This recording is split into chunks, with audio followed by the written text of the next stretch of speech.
All right, going to do some analysis, some top-down analysis on CAD yen, starting with the weekly. Just look for any areas of sensitive areas where price tends to reverse. Want to map those out first. And these are typically zones also, so we'll include some rectangles along with our lines. Didn't mean to click on that.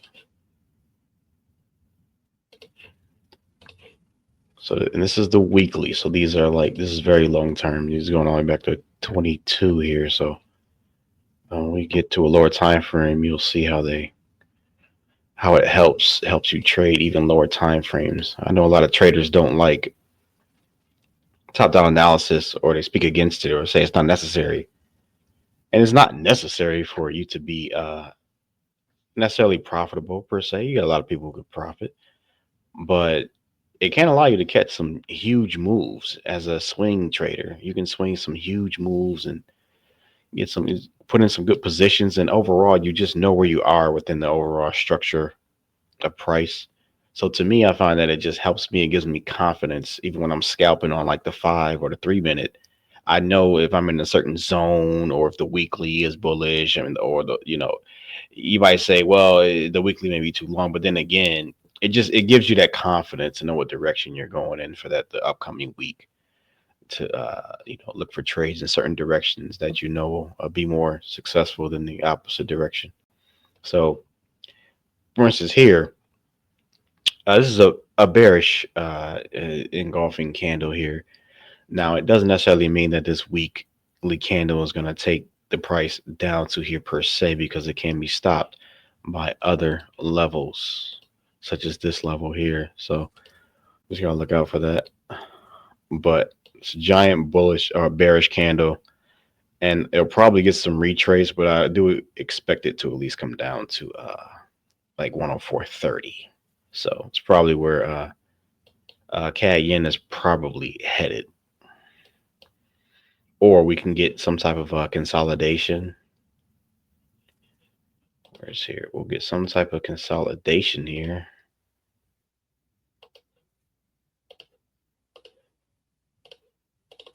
That will kind of drop off there, so it'll kind of make an ascending channel and break downwards. You could do that also. So yeah, but I think it's coming down a little bit here. So let's continue just mapping this structure.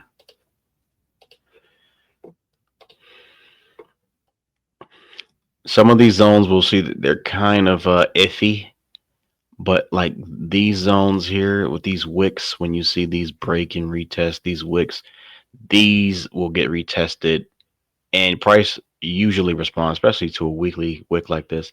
So price reaches here is gonna respond. Most likely you can get a sell off this level. Especially on like the 5 minute, you can get a quick 1 to 3, even if it wants to go a little higher. It's gonna react to this level, especially on the lower time frames. So again, some of these zones, they're not really specifically thin line price points. So we can draw some rectangles here just to help with the price, the variance in price at certain zones. And now we go down to the daily, and we can see. So there's been a big drop here from this level. So I'll probably move this up here, this wick, and this price action here. But clearly there's a price point here, here, here. I'll just put a line there. There's supply up here, so, and it really shot the price down here. Like I said, I think it's coming down here to at least 104. I forget what number I said, but I think it's coming down in like 104.80 or something like that.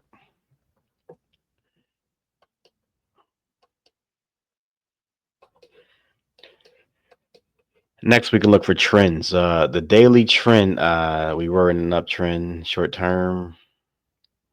We see that trend has been broken here.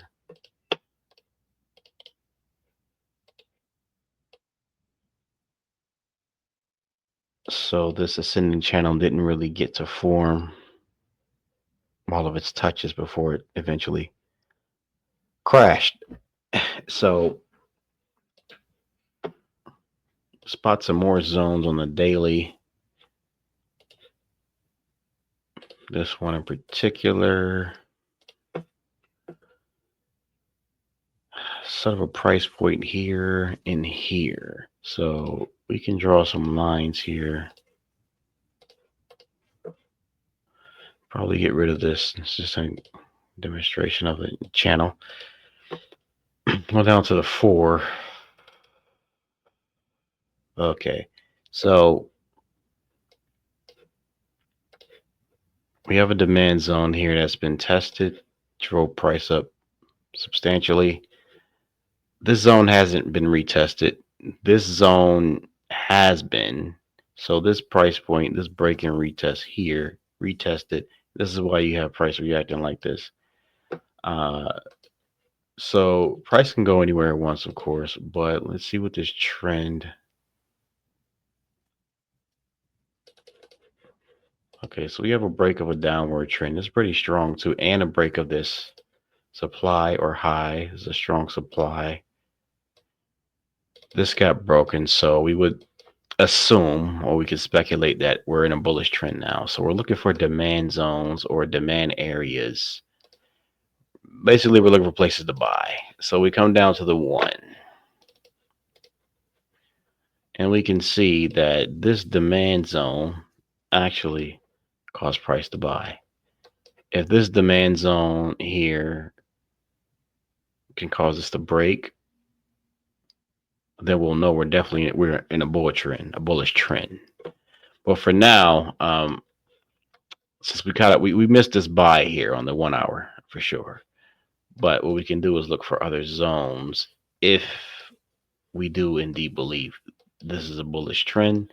We can look for some more buy zones, even breaking the retest zones if that happens. If it were to break this level, come back here, you can probably get a break and retest there, or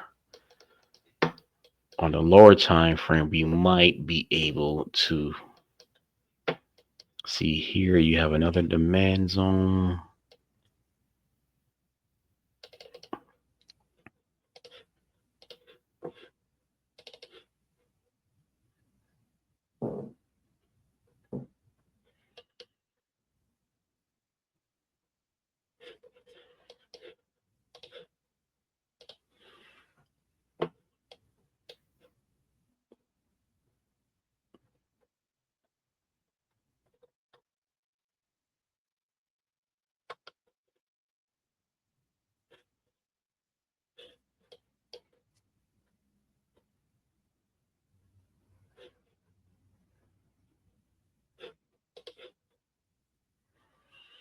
So this zone, this wick here, looks like it's being retested to go even higher. This is probably also a zone. This could be a sort of like a short-term demand. Sends a little high, but then it comes back here to fly up. That's possible. There's a fair value gap here. This price is pretty filled here. So as far as the supply and demands on the 15, this is a zone that's viable for a buy, and it's below the 50. So this would be a good zone to take a buy for a 1 and 3. And that's all by doing our top down analysis, in which we can see that it broke structure here. So I'm going to say short term is going to be a buy, even though the weekly is bearish. We see that hourly we're involved in a retrace. So the weekly could retrace to any one of these levels, probably even up to here before it continues down, if it's going to continue down. Otherwise, it's going to take this demand here, which actually broke this high, and just reverse here. And this engulfing won't really lead to this drop that I anticipate. It could just reverse from here. Yeah, because like there's a demand zone here, and now the daily is looking to close above this close here, of course. So with that in mind, yeah, I'm gonna say that we're probably headed upwards to at least 108.85 around this area here. So getting in on that buy here would actually make a lot of sense. So